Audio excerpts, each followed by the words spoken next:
This week in Boomtown, a century-old landmark in downtown Columbus is getting new life. See how $66 million will transform a former YMCA into something leaders say the capital city desperately needs. Plus, we know Columbus is growing fast, but can our water supply keep up? Just ahead, the billion-dollar projects reshaping where and how this region grows. And big changes are taking off at Columbus's airport.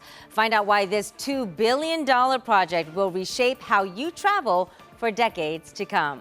Central Ohio, it is booming. We all see it and we all can feel it. So here's what we uncovered this week in Boomtown.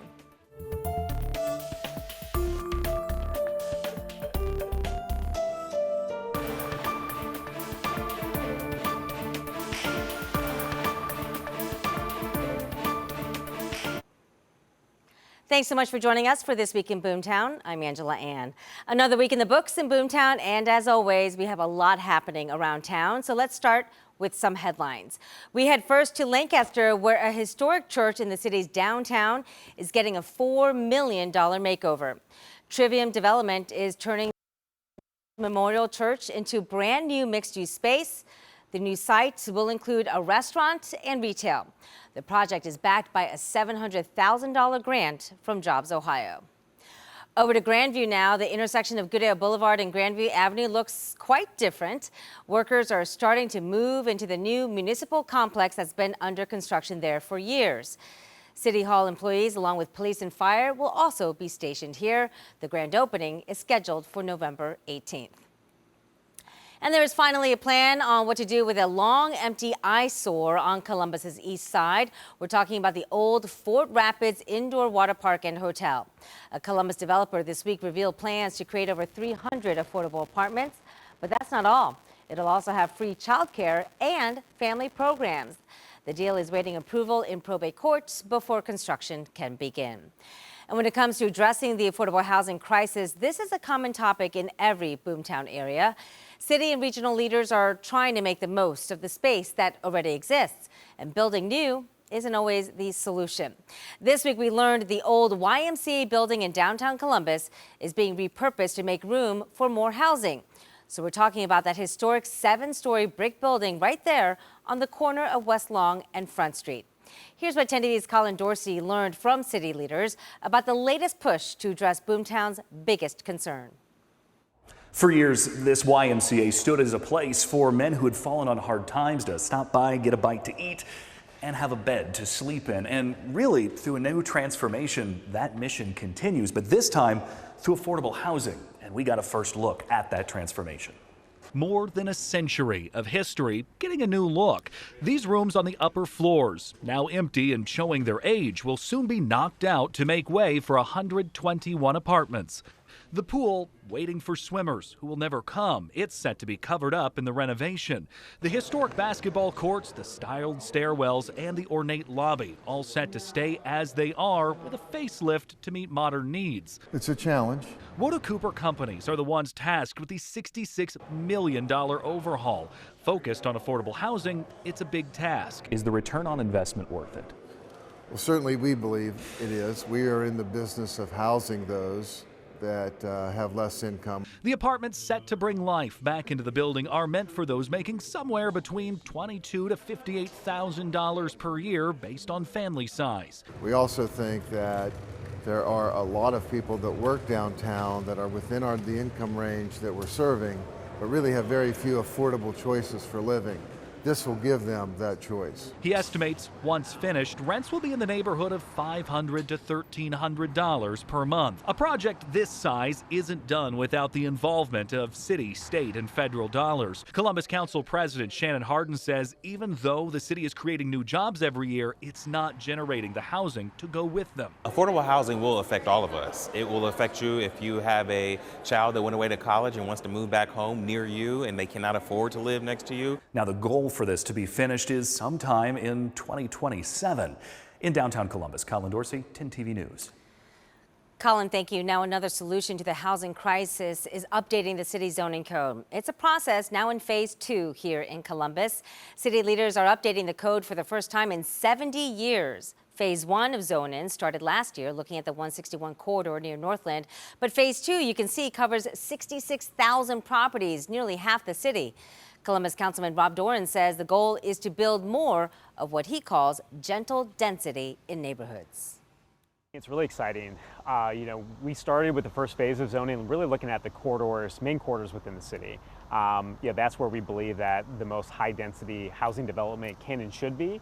And what we're really transitioning into with this next phase is really going beyond that. And we're talking about like close to half of Columbus, which is a really, really big deal. Right now, so the 90+% of the city that we have not modernized our zoning code, if you want to build anything, if you want to change something, you have to generally get a variance or rezoning from Columbus City Council. That adds anywhere between 6 and 18 months on average to that process. So when you think about what does that mean for someone that wants to build even a small housing unit, even a duplex or a triplex, you're adding 6, 12, 18 months of additional delays with red tape on that. That also means you're spending money on attorneys. Those costs are being passed on to those folks that are going to call that place home, whether or not they're renters or folks that are buying that housing. So it not only delays actually bringing new housing and new development online, but also increases the cost here in Columbus. Our code has basically made a lot of folks choose either single family housing or large apartment complexes. Where we want to go with this modernization in some of the more suburban areas of Columbus is really allowing for more things like duplexes or triplexes to be built. Something like a duplex or a triplex not only allows more housing opportunity within that neighborhood, but also gives folks an opportunity for ownership. And you can see more in-depth conversations with leaders in our region on 10 TV Plus as well. Our special documentary, 1 Year in Boomtown, looks at the challenges they know we're facing and the solutions they're planning in the years to come.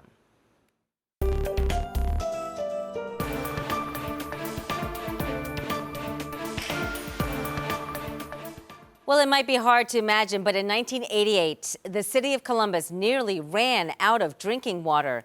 The drought that year was so bad, city leaders urgently began planning to build large water reserves using above-ground reservoirs, as you see here. Well, as we look toward the future, 10 TV's Kevin Landers explains how Central Ohio's abundant water supply is helping to fuel growth in the area. Standing on the banks of the Scioto River, it's easy to forget that water has always dictated where communities rise, what industries flourish, and how people move across Central Ohio. The city's skyline might look like the product of market forces, but look closer and you'll see that development here has always followed the water. Is it fair to say if you follow the water, you could also follow development? That's probably fair to say. By the late 20th century, the story of growth turned not just on natural waterways, but on the engineered networks that delivered clear water to neighborhoods. Suburbs like Dublin, Westerville, and Powell blossomed where reservoirs like O'Shaughnessy, Griggs, and Hoover could sustain them. Today, the search for water goes way beyond Columbus city limits. But why did Columbus need to go so far north? Yeah, so it's just where the available land was at the time. Which leads us up this gravel road about an hour north of Columbus. In the village of Radnor, Columbus has planted its flag to fill its water needs and those of Delaware County. Without water, development really, can't really happen. This is one way Columbus and Delaware County are preparing to grow.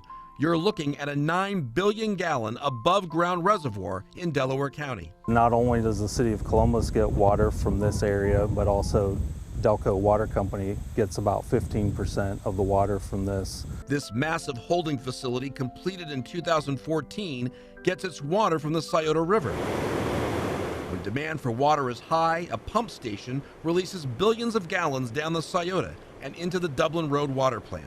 Is this our insurance policy against drought? Yes. For example, last year was, one of the worst droughts we've had in several decades. We utilized the reservoir that we have here today to provide drinking water to the city of Columbus, and we survived that drought and didn't issue any water restrictions. This upground water reservoir isn't enough to keep Columbus growing. Farmland across the street will soon be transformed into a 7 billion gallon upground reservoir. These two new reservoirs are projected to provide enough water for the city of Columbus and all of our customers to last past the year 2050. And there's more water on the way. Columbus's fourth water treatment plant will deliver 48 million gallons of water when it's completed in 2031. All of it in anticipation of a growing Columbus region whose thirst for water and growth shows no sign of slowing down. Kevin Landers, 10 TV News. Pretty fascinating, Kevin. Thank you. Now, one development project isn't exactly following the water. It's following an old abandoned railroad track. This 7-mile stretch that city leaders call the Linden Green Line. It would become the first linear park for Columbus. City Council this week approved almost $1 million to a company to help design it. So this north-south corridor is right in the heart of the inner city. Leaders say they want to connect neighborhoods, schools, and businesses in a way that's never been done before, and in areas that have historically not had these kinds of spaces. By using this new trailway, people can get to work, drop off kids at school, exercise, or maybe just stop by a local business. This is an opportunity to really connect. People are able to come from the north end of town without getting in a car, without any other transportation, and getting on a trailway, whether it's walking, whether it's running, whether it's biking. Now, there are more than 130,000 people who could benefit from the Linden Green Line. It's set to open by the end of 2028. Now to another big focus in our Boomtown coverage, transportation. A growing Central Ohio means more people on the roads and in the air. Leaders say we need to transform how we're getting around. Link Us is providing that opportunity for Central Ohio. The sales tax increase voters approved last year is bringing in millions, adding more service hours to COTA. We're also getting new bus rapid transit lanes, and a bigger population calls for a bigger airport. All big projects now in the works. Just last week, COTA Board approved nearly $30 million to help fund infrastructure planned under the Link Us initiative. Some of that will include over 500 miles of sidewalks and trails throughout the city. What it really does is it allows for us to change the system where we have historically been a car-centric region. We have now opened up options to other people.